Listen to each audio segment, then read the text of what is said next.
audio jungle.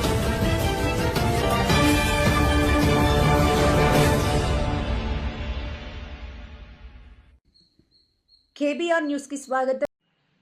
Tummalapalli కళాక్షేత్రంలో IJU plenary సమావేశంలో పాల్గొన్న ముఖ్యమంత్రి చంద్రబాబు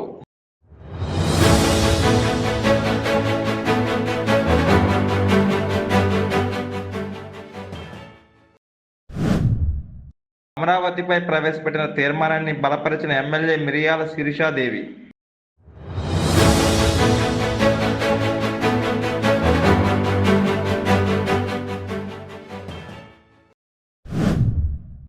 ఆంధ్రప్రదేశ్ శాశ్వత రాజధాని అమరావతి అసెంబ్లీలో పవన్ సంచలన వ్యాఖ్యలు.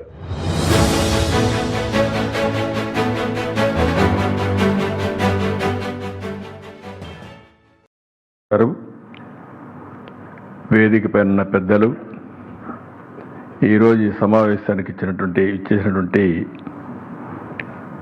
ఇక్కడ ప్రత్యేకంగా ప్రధాన కార్యదర్శి, ఇవన్నీ కూడా ఆర్గనైజ్ చేసిన సుబ్బారావు గారు, మిగిలిన మిత్రులందరికీ నమస్కారాలు, అభినందనలు, శుభాభినందనలు.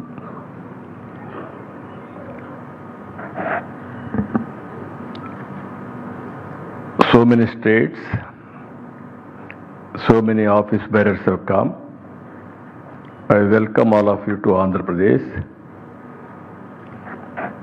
Most of the journalists are aware of me for the last 3 to 4 decades.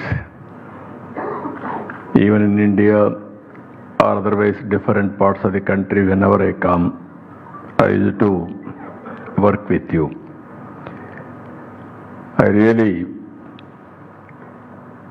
It is a very good affectionate attachment with you for the last 3 decades.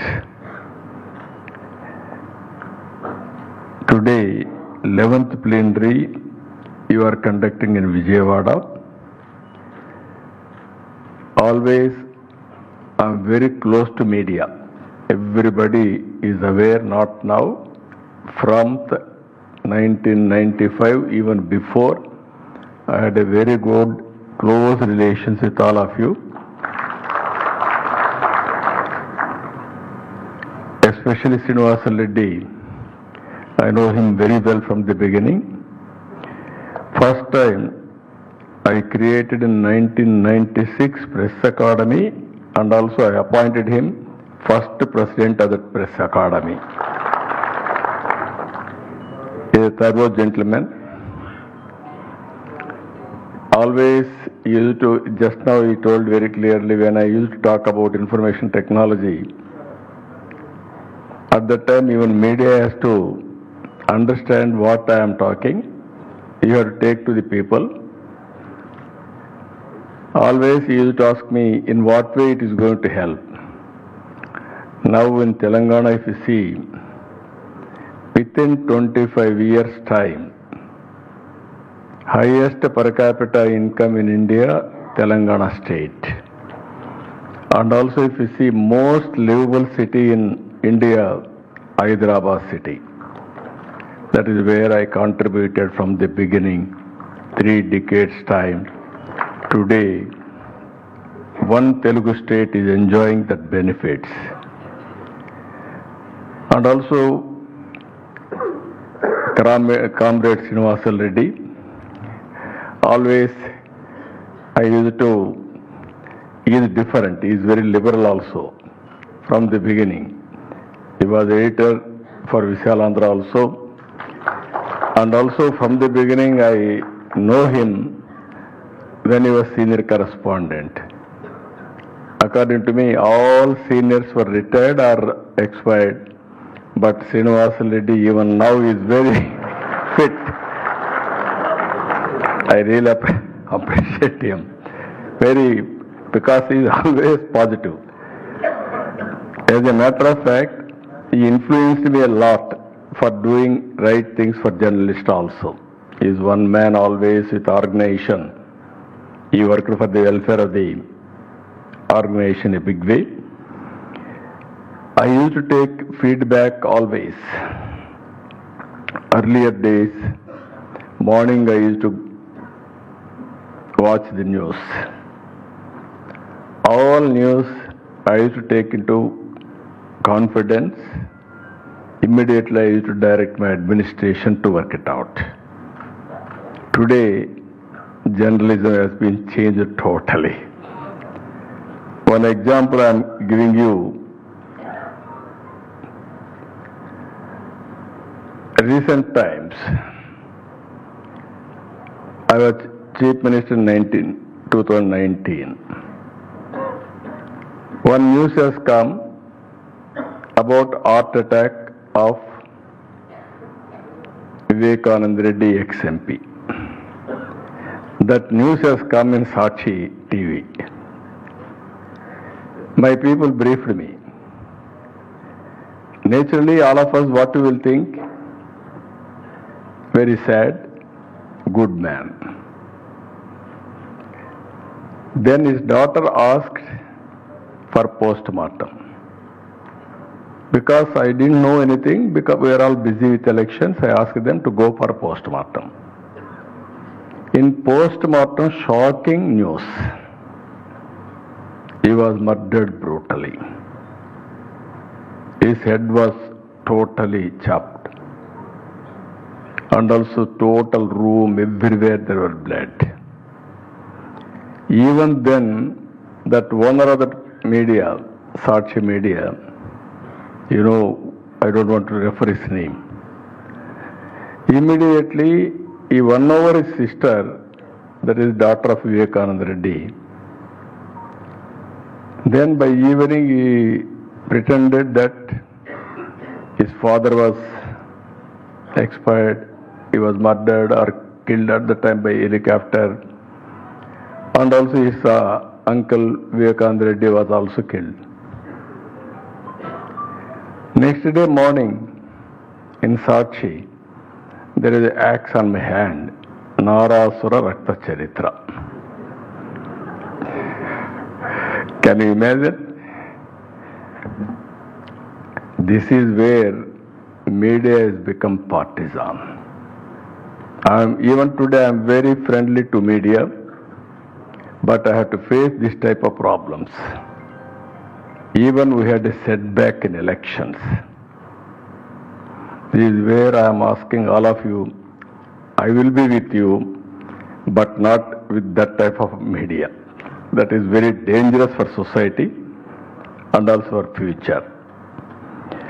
Even I am seeing combined Andhra Pradesh. One day when I was in opposition, one day news has come. There was restrictions on journalists and also so many things. Immediately I took up that issue. Total media supported me. They took up. Immediately within no time in the assembly, the then Chief Minister Rajshekhar Reddy has withdrawn that view. That is the spirit of fighting at that time. Recently, 2020 like that, his son brought a GO 2430. Nobody came forward to fight. It is surprise. That is where I asked him so many times. Media sometimes, when we are positive, you are doing, even I have seen Bofors. Hindu has played major role at that time. Even emergency, Indian Express has played extraordinary role at that time. Today, I am very happy to see all of you. Now, what I want to, we are doing our own way in Hyderabad, earlier Hyderabad, now Amaravati. Today, historic day for me.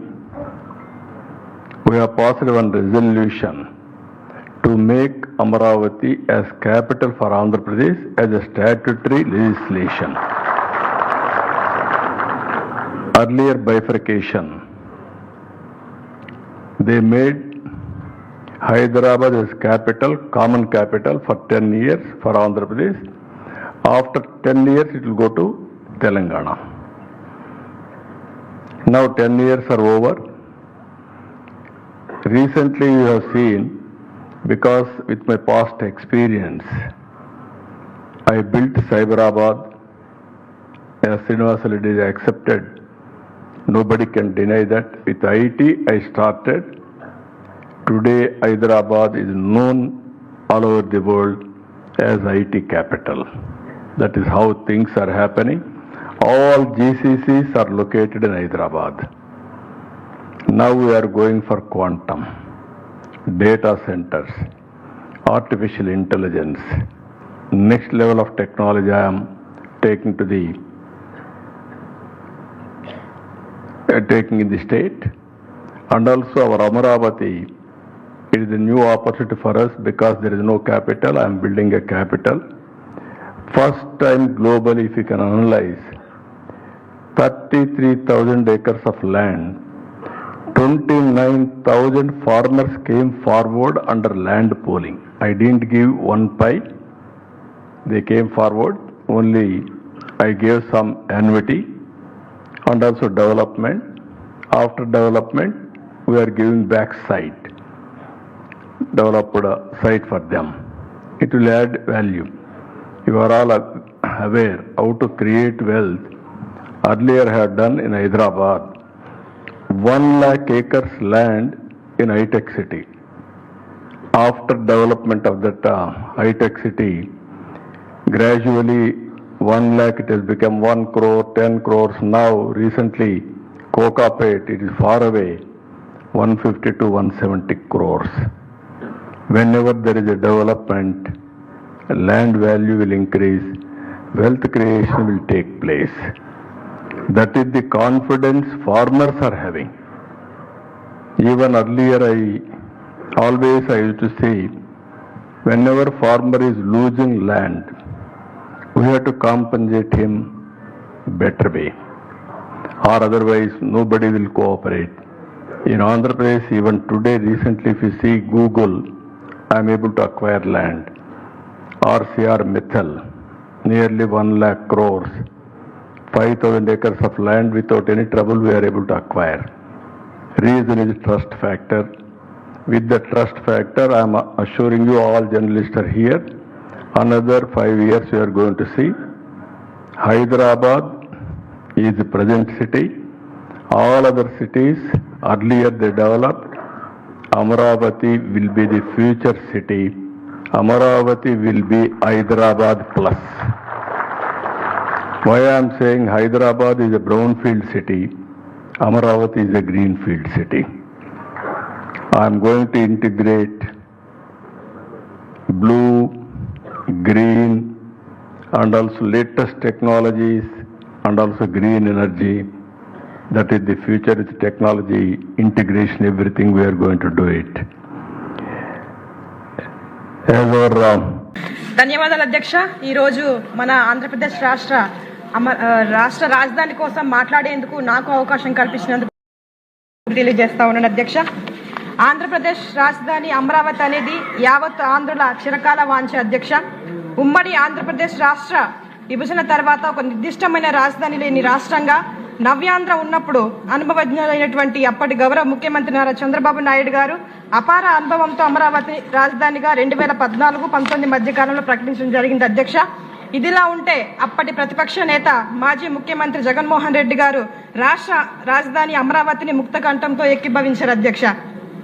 అయితే అప్పట్లో రాజధాని అమరావతికి భూసేకరణకు కూడా 30,000 ఎకరాలు ఉంటే బాగుంటుందని, రాజధానికి దగ్గరలోనే ఆయన ఇల్లు కట్టుకున్నానని, తాడేపల్లిలో పార్టీ కార్యాలయం ఉందని అని చెప్పినటువంటి చిలుక పలుకులు మనందరికీ తెలుసు అధ్యక్ష. గొప్ప విచిత్రం ఏమిటంటే 2019-24లో అధికారంలోకి ఆయన వచ్చినప్పటికీ అమరావతి రాజధానిని పక్కన పెట్టి విశాఖపట్నం, కర్నూలు ఇలా 3 రాజధానులు విధానంతో వికేంద్రీకరణ వ్యతిరేకత పూర్తిగా ప్రదర్శించారు అధ్యక్ష.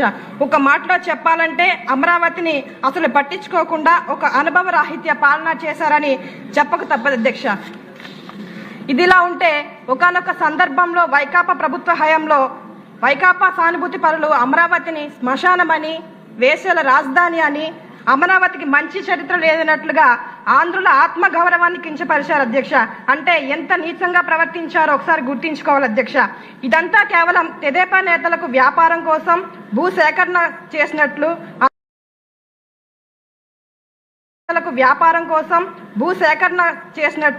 అందులోనూ అంతా తెలుగుదేశం వారే ఉన్నట్లుగా వక్రీకరించడం మర్చిపోలేనటువంటి సందర్భం అధ్యక్ష.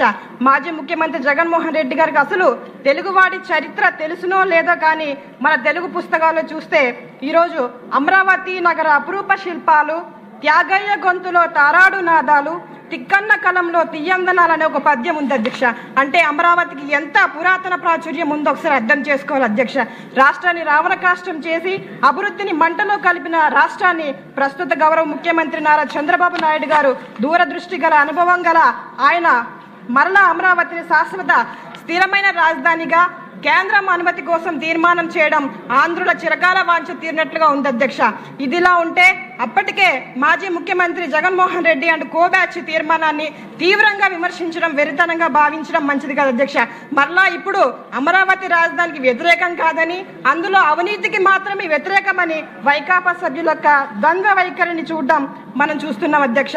ఏది ఏమైనా ఒక అభివృద్ధి చేసేటువంటి అనుభవం గల సమర్థ నాయకునికి, ఒక అనుభవం లేమి గల అభివృద్ధి వినాశకారి నాయకుని పాలనకు మధ్య జరిగిన పాలనగా చరిత్రలో గుర్తుండిపోయి ఒక మహాఘట్టమని తెలియజేస్తా ఉన్నాను అధ్యక్ష. గౌరవ ముఖ్యమంత్రి నారా చంద్రబాబు నాయుడు గారు తీసుకున్నటువంటి ఈ మంచి నిర్ణయాన్ని నేను మనస్ఫూర్తిగా స్వాగతిస్తున్నాను అధ్యక్ష. ధన్యవాదాలు.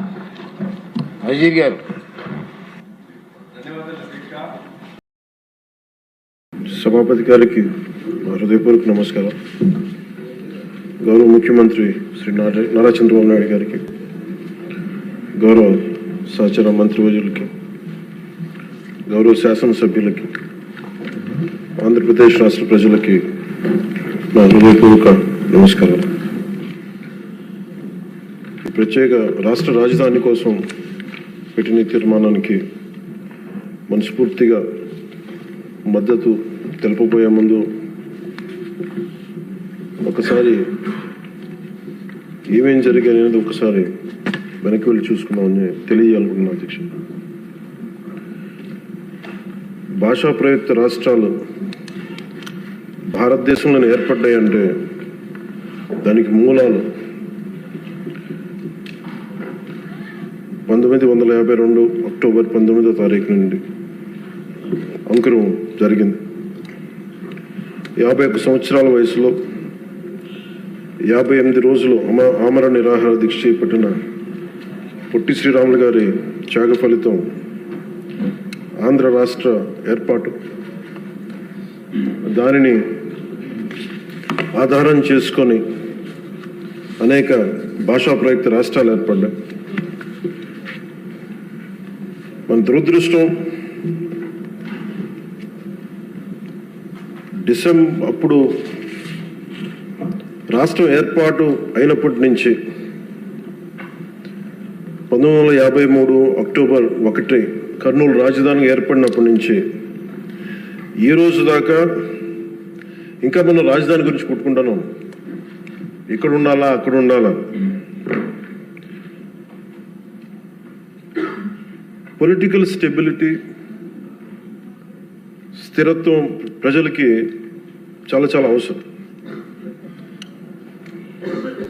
నేనే హైదరాబాద్కి రాబోయింది అధ్యక్ష. మేము చెన్నైలో ఉన్నాం, ఫిల్మ్ ఇండస్ట్రీ అక్కడ ఉండింది. మేమందరం ఏం నమ్మామంటే ఇది మా నేల, మా తెలుగు రాష్ట్రం, మా ఆంధ్ర రాష్ట్రం. అక్కడ సొంత ఇల్లుండి, మా అన్నయ్య గారికి కానీ అందరికీ సొంత ఇల్లుండి, అక్కడి నుంచి అందరం ఉన్నాయన్నీ వదిలేసి అమ్మేసుకొని హైదరాబాద్ వచ్చిన తర్వాత కారణాలు ఏవైనా కావచ్చు కానీ ఇది నీ ఊరు కాదు, నీ రాష్ట్రం కాదు, మీరు ఇక్కడి నుంచి వెళ్ళిపో. పొలిటికల్గా వెళ్ళిపోవాలంటే ఇది కేవలం ఒక రాజకీయ నాయకుల వరకే గొడవ ఉంది, కేవలం శాసనసభ్యుల మధ్య గొడవ ఉంది అంటే అది వేరేగా చూసేవాళ్ళమే. కానీ సగటు ప్రతి ఆంధ్ర పౌరుడి మీద దాని ఫలితం, దాని ప్రభావం చూపించింది. నాకేమనిపించిందంటే ప్రత్యేకించి చిన్నప్పటి నుంచి అందరం దేశం అంటే ఇష్టం, జాతీయ భావాలు, నేషనలిజం, ఈ భావాలతో పెరిగి భాష కానీ, కులం కానీ, మతం కానీ ఇవన్నీ మనకు చాయిస్ లేవు, ఇక్కడ పుట్టామనుకుంటాం. కానీ లోపల భావం అంతా జాతీయతే ఉండేది, జాతీయ భావాలే ఉండేవి అన్నారు. అలాంటిది ప్రాంతీయత, ఉప ప్రాంతీయత, రీజనలిజము, సబ్ రీజనలిజం తోటి మళ్ళీ ఇక్కడికి వచ్చేటప్పటికి నాకు గుండె లోతులోంచి ఉద్వేగం, ఆవేదన కలిగి జనసేన పార్టీని స్థాపించడం జరిగింది. అలాంటి సందర్భంలో తెలంగాణ అంటే ఇక్కడ ఉన్న లోకేష్ గారు కానీ, నాదెండ్ల మనోహర్ గారు కానీ, గౌరవ మంత్రివర్యులు, సహచర మంత్రివర్యులు ఇద్దరు కూడా తెలంగాణలో పుట్టి పెరిగిన వాళ్ళకి లోపల వాళ్ళు ఆంధ్రాకి వచ్చారు కానీ వాళ్ళ గుండె లోపల నుంచి తెలంగాణను తీయలేం. ఇలా చాలామంది సభ్యులు ఉండొచ్చు ఇక్కడ. నేను మా నాన్నగారు నెల్లూరులో పనిచేసేవాళ్ళు కాబట్టి పుచ్చలపల్లి సుందరయ్య గారు లాంటి వాళ్ళు తెలంగాణ ఉద్యమానికి ఎలా పనిచేశారు ఇవన్నీ మేము ఇప్పుడు చిన్నప్పుడు కథలుగా వింటూ ఉండేవాళ్ళం. సో ఎప్పుడు తెలంగాణ వేరు, ఆంధ్ర వేరు అని ఎప్పుడు భావన లేదు, తెలుగు నేల అనుకో. కానీ లేదు, మీరు విడిపోయిన తర్వాత సహజంగా ఏం జరగాలి అధ్యక్ష? అప్పుడున్న కాంగ్రెస్ ప్రభుత్వం ఏం చేసి ఉండాల్సిందే, ఇంత నష్టం జరగబోతుంది, ఇన్ని కోట్ల మంది ప్రజలు విడిపోతున్నారు, ఇట్స్ కైండ్ ఆఫ్ పార్టీషన్. ఇలాంటి విభజన జరుగుతున్నప్పుడు ఎలా ఆలోచించి ఉండాల్సింది? బాధ్యతగా అప్పుడున్న కేంద్ర ప్రభుత్వం కానీ, కాంగ్రెస్ లెడ్ యూపీఏ కేంద్ర ప్రభుత్వం కానీ విభజించిన విధానం కానీ, అలాగే మనోహర్ గారు ఆ రోజున సభలో ఆయన సభాపతిగా ఉండి, సభాపతి స్థానంలో ఉండి ఆయన ఆధ్వర్యంలో జరిగిన అంటే మొత్తం పెట్టిన బిల్లు కూడా the house while rejecting the AP Reorganization Bill 2013 resolves to request the Honorable President of India not to recommend the AP Reorganization Bill 2013 for introduction in the Parliament, as the bill seeks to bifurcate the state of Andhra Pradesh without any reason, basis, and without arriving at a consensus in utter regard to the linguistic and cultural homogeneity and economic and administrative viability of both the regions. The bill also completely ignores the very basis of formation of states of Andhra Pradesh, the first linguistic state created in independent India. దీంట్లో ప్రత్యేకించి మీరు చూస్తే utter disregard to the linguistic and cultural homogeneity and economic and administrative viability. ఇందాక లోకేష్ గారు చెప్తున్నప్పుడు కనీసం ఆఫీసులు కూడా లేవని ఫోటోలు చూపిస్తూ ఉంటే, నేను అప్పుడు ముఖ్యమంత్రి గారిని కలవడానికి వచ్చినప్పుడు ఆయన ఆఫీస్ చూశాను. ఏదో ఇంజనీరింగ్ ఆఫీస్లో కూర్చొని ఆయన చేసే విధానం ఉంటే, ఆయన క్వైట్ అన్ ఆప్టిమిస్ట్ కాబట్టి, ఆయన చాలా బలమైన ఆశావాది కాబట్టి ఇక టెంట్ వేసుకుని మనం చేద్దాం, డెవలప్మెంట్ చేద్దాం అన్న ముందుకు తీసుకెళ్తా ఉన్నారు అధ్యక్ష. ఇలాంటి సందర్భంలో దీనికి ఒకసారి ప్రజల దృష్టికి కూడా తీసుకురావాల్సింది. అసలు భాషా ప్రయుక్త రాష్ట్రాలు కనుక పొట్టి శ్రీరాములు గారి ద్వారా జరగకుండా కనుక ఉంటే ఏం జరిగి ఉండేదనంటే, ఇది మనందరికీ చాలా చాలా అవసరం అధ్యక్ష. తెలుసుకోవాల్సిన, ప్రజలు కూడా తెలుసుకోవాల్సిన అవసరం అందరికీ ఉంది. ఆంధ్రప్రదేశ్ రాష్ట్రం ఏర్పడకుండా కనుక ఉండుంటే భాషా ప్రాతిపాదికన తెలంగాణ ఈ రోజున మహారాష్ట్రలోని, తెలంగాణ పూర్తి తెలుగు రాష్ట్రం వెళ్ళేది కదా అధ్యక్ష. మహారాష్ట్రలోని నాందేడు, పర్బని, బీడ్, ప్రస్తుతం సంభాజీనగర్ అయిన ఔరంగాబాద్, ఉస్మానాబాద్ జిల్లాలో కొంత భాగం, కర్ణాటకలోని గుల్బర్గా, బీదర్, రాయచూరులో కొంత భాగం కలిసి ఉంది. 1956 అదే భాషా ప్రాతిపాదికన ఈరోజు కేరళ ఏర్పడింది అంటే, మద్రాస్ ప్రెసిడెన్సీ నుంచి మలబార్ జిల్లా, కాసర్గోడ్, ట్రావెన్కోర్, కొచ్చిన్తో కలిసి మళ్ళీ కేరళ రాష్ట్రం ఏర్పడింది. అలాగే ఈ రోజున మనం చెప్తున్న మైసూర్ దీని రాష్ట్రం, బళ్ళారి, కొల్లేగల్ తాలూకా, సౌత్ కెనరా కలిసి కన్నడ మాట్లాడే ప్రజలు కర్ణాటక రాష్ట్రం ఏర్పడింది. బాంబే ప్రావిన్స్, మహారాష్ట్ర, గుజరాత్ ప్రత్యేక రాష్ట్రాలుగా ఆవిర్భవించాయి. తర్వాత పంజాబ్, హర్యానా, అన్ని రాష్ట్రాలు భాషా ప్రయుక్త రాష్ట్రాలుగా మన ఆంధ్రప్రదేశ్ త్యాగంతో నలిగిపోయి ఉనికితో ఏర్పడ్డ తర్వాత తిరిగి మనకి ఒక రాష్ట్రం కావాలి, మనకి ఇది కావాలంటే ఈరోజు రాజధాని లేకుండా ఇన్ని 70 సంవత్సరాల పై దాదాపు 68-70 సంవత్సరాలు అయినా కానీ 6 దశాబ్దాలు దాటినా కానీ ఇంకా మనం ఒక రాజధాని లేని రాష్ట్రంగా, ఇంకా సరైన వసతులు లేని రాష్ట్రంగా, ఒక అడ్మినిస్ట్రేటివ్ సౌకర్యాలు లేని రాష్ట్రంగా, ఒక హైకోర్టు సమూలంగా బలమైన హైకోర్టు లేని రాష్ట్రంగా ఇంకా మనం కొట్టుకుంటానే ఉన్నాం. ఇది నిజంగా చాలా ఆవేదన కలిగించేది, చాలా బాధ కలిగించేది. ఒకసారి అనిపిస్తుంది అసలు భాషా ప్రయుక్త రాష్ట్రాల ఏర్పాటుకు లేకుండా ఉండి ఇంకోలా ఉండేదేమో పరిస్థితి అని. మన అన్ని రాష్ట్రాలకి దేశం మొత్తం మీద మనకి జాగ్రఫీలు మార్చి మన జాగ్రఫీని తుడిచిపెట్టేసుకుని అటు ఇటు ఇంకా ఇలా కొట్టుకుంటా ఉన్నాం. ఒక క్యాపిటల్ లేదు, ఇంకోటి లేదు. ఇవన్నీ నేను ఆలోచించే 2014లో బేషరతుగా ఎలాంటి కండిషన్స్ లేకుండా ఒకేసారి కూర్చొని నేను ఎందుకు చంద్రబాబు నాయుడు గారి నాయకత్వం తెలుగుదేశంకి మద్దతు పలికానంటే ఇది నా దేశం మీద ఉన్న ప్రేమ, నా ఆంధ్రప్రదేశ్ నేల మీద ఉన్న గౌరవం. ఇది ఎందుకంటే ఆయన లాంటి వ్యక్తి ఒక 4 దశాబ్దాల అనుభవం ఉన్న వ్యక్తి, నాయకుడు. ఆయన లాంటి వ్యక్తి చేతిలో ఆంధ్రప్రదేశ్ ఉంటే చాలా బాగుంటుంది. వారు నిర్ణయం తీసుకున్నారు అమరావతి రాజధానిగా ఉండాలి అని. అప్పటికి మనం రింగ్ రోడ్స్ ఇవన్నీ గొడవలు చూసాం. ఎక్కడైనా సరే భూ సమీకరణ అంటే చాలా గొడవలు ఉంటాయి. అలాంటిది 32,000 33,000 పైచిలుకు ఎకరాలు తీసుకుంటున్నప్పుడు 80 to 90% చాలా సజావుగా సాగింది. అది నేను ఆ రోజుల్లో ఉన్నప్పుడు కొన్ని పరిస్థితులు వచ్చినాయి. ఉదాహరణకి ఉద్దన రాయనిపాలెం దగ్గర చాలామంది దళిత కులాలకు చెందిన రైతాంగం వచ్చి నా దృష్టికి వచ్చి ఇట్లా మేము కూడా ఇక్కడే అంటి పెట్టుకున్నాం, మాకు కూడా కొంచెం వేతనం కొంచెం ఎక్కువ ఇప్పించండి, కొంచెం మనకి కాంపెన్సేషన్ ఎక్కువ ఇప్పించండి అంటే అది ఆ రోజున వారి దృష్టికి తీసుకెళ్ళినప్పుడు వాళ్ళకు కూడా న్యాయం చేశారు.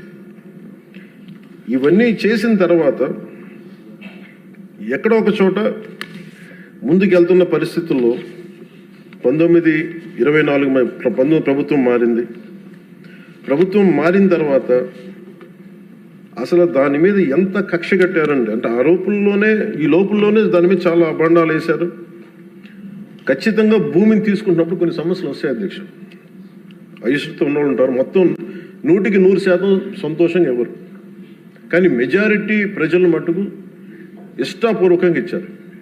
అందరూ నాలాగే నేను ఎలా అయితే వచ్చానో మన రాజకీయాల్లోకి మన ఉనికిని కోల్పోయి ఆంధ్రప్రదేశ్కి ఉనికి లేదు, రాజధాని లేదనేది నేను అమరావతి జిల్లా సంబంధించిన రైతాంగం అందరితో మాట్లాడితే చాలా ఎక్కువ శాతం మంది మా ఇష్టం తెస్తున్నాం. ఇక్కడ మేము నేల పోగొట్టుకున్నాం, హైదరాబాద్ పోగొట్టుకున్నాం, మేము ఇస్తాం అని చెప్పి చాలామంది సంతోషంగా ఇచ్చారు.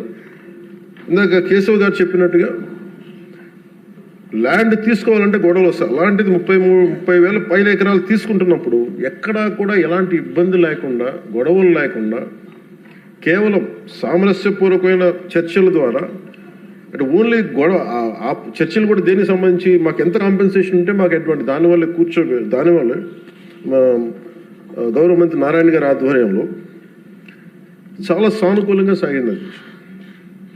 పరిస్థితులు ఏమైనప్పటికీ 1924 మధ్యలో ప్రభుత్వం రాలేకపోయింది. ఆ రోజునున్న ఆ ప్రభుత్వం రాలేకపోయింది.